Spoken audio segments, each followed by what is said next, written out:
Item ಯಾವುದೇ ಇರಲಿ try ಮಾಡಿ ಆಚಿ ಚಿಕನ್ ಮಸಾಲಾ. ಶಾಸಕ ಚಂದ್ರು ಲಮಾಣಿ ಲೋಕಾಯುಕ್ತ ಟ್ರ್ಯಾಪ್ ವಿಚಾರಕ್ಕೆ ಸಂಬಂಧಪಟ್ಟಂತೆ ಸರ್ಕಾರದ ವಿರುದ್ಧ ಛಲವಾದಿ ನಾರಾಯಣಸ್ವಾಮಿ ವಾಗ್ದಾಳಿ ನಡೆಸಿದ್ದಾರೆ. ಸರ್ಕಾರದ ವಿರುದ್ಧ ಮಾತಾಡಿದ್ದಕ್ಕೆ ಟಾರ್ಗೆಟ್ ಆಗಿದ್ದಾರೆ. ವಿಪಕ್ಷ ಶಾಸಕರನ್ನ ಟಾರ್ಗೆಟ್ ಮಾಡೋದು ಇದೇನು ಹೊಸದಲ್ಲ ಅಂತ ಅವರು ಆಕ್ರೋಶವನ್ನ ಹೊರಹಾಕಿದ್ದಾರೆ. ಶಾಸಕ ಚಂದ್ರು ಲಮಾಣಿ ಲೋಕಾಯುಕ್ತ ಟ್ರ್ಯಾಪ್ ವಿಚಾರಕ್ಕೆ ಸಂಬಂಧಪಟ್ಟಂತೆ ಸರ್ಕಾರದ ವಿರುದ್ಧ ಛಲವಾದಿ ನಾರಾಯಣಸ್ವಾಮಿ ವಾಗ್ದಾಳಿಯನ್ನ ನಡೆಸಿದ್ದು, ಸರ್ಕಾರದ ವಿರುದ್ಧ ಮಾತಾಡಿದ್ದಕ್ಕೆ ಟಾರ್ಗೆಟ್ ಆಗಿದ್ದಾರೆ.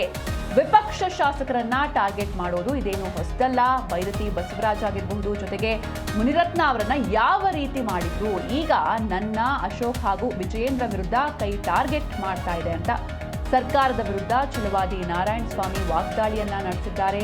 ಶಾಸಕ ಚಂದ್ರು ಲಮಾಣಿ ನಿನ್ನೆ ಈ ಒಂದು ಲೋಕಾಯುಕ್ತರ ಬಲೆಗೆ ಬಿದ್ದಿದ್ದಾರೆ. 5 ಲಕ್ಷ ಲಂಚವನ್ನ ಸ್ವೀಕರಿಸ್ತಾ ಇದ್ದಂತಹ ಸಂದರ್ಭದಲ್ಲಿ ರೆಡ್ ಹ್ಯಾಂಡ್ ಆಗಿ ಸಿಕ್ಕಾಕೊಂಡಿದ್ದಾರೆ. ಇದು ಬಿಜೆಪಿಯಲ್ಲಿ ಸಾಕಷ್ಟು ಮುಜುಗರವನ್ನ ತಂದಿದೆ. ಇದಕ್ಕೆ ಸರ್ಕಾರದ ವಿರುದ್ಧ ಛಲವಾದಿ ನಾರಾಯಣಸ್ವಾಮಿ ವಾಗ್ದಾಳಿ ನಡೆಸಿದ್ರು. ಸರ್ಕಾರದ ವಿರುದ್ಧ ಮಾತಾಡಿದ್ದಕ್ಕೆ ಟಾರ್ಗೆಟ್ ಆಗಿದ್ದಾರೆ. ವಿಪಕ್ಷ ಶಾಸಕರನ್ನ ಟಾರ್ಗೆಟ್ ಮಾಡೋದು ಇದೇನು ಹೊಸದಲ್ಲ ಅಂತ ಆಕ್ರೋಶವನ್ನ ಹೊರಹಾಕಿದ್ದಾರೆ. ಕಾಂಗ್ರೆಸ್ ಪಕ್ಷ ವಿರೋಧ ಪಕ್ಷದ ಎಲ್ಲಾ ನಾಯಕರನ್ನ ಶಾಸಕರನ್ನ ಟಾರ್ಗೆಟ್ ಮಾಡೋದು ಇದೇನು ಹೊಸದೇನಲ್ಲ. ಈಗಾಗಲೇ ಬೈರತಿ ಬಸವರಾಜ್ ಅವ್ರನ್ನ ಯಾವ ರೀತಿ ಮಾಡಿದ್ರು, ಮುನಿರತ್ನಂ ಅವ್ರನ್ನ ಯಾವ ರೀತಿ ಮಾಡಿದ್ರು, ಇನ್ನು ಕೆಲವು ಶಾಸಕರನ್ನು ಯಾವ ರೀತಿ ತನ್ನ ಕಡೆಗೆ ಸೆಳ್ಕೊಂಡ್ರು.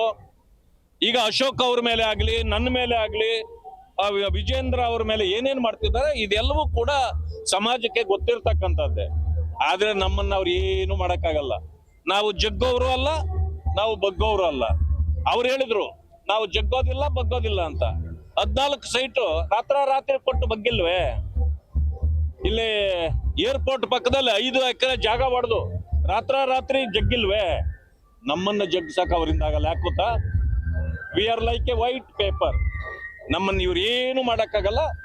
ಆದ್ರೆ ಶಾಸಕರನ್ನ ಈ ರೀತಿ ಟಾರ್ಗೆಟ್ ಮಾಡಿದ್ರು ಅಂತ ಅವ್ರಿಗೆ ಬಹುಶಃ ಗೊತ್ತಾಗಿರ್ಲಿಲ್ಲ. ಈಗ ಟಾರ್ಗೆಟ್ ಮಾಡಿ ಅವ್ರನ್ನ ಹಿಡ್ಕೊಡೋ ಕೆಲಸ ಮಾಡಿದ್ದಾರೆ.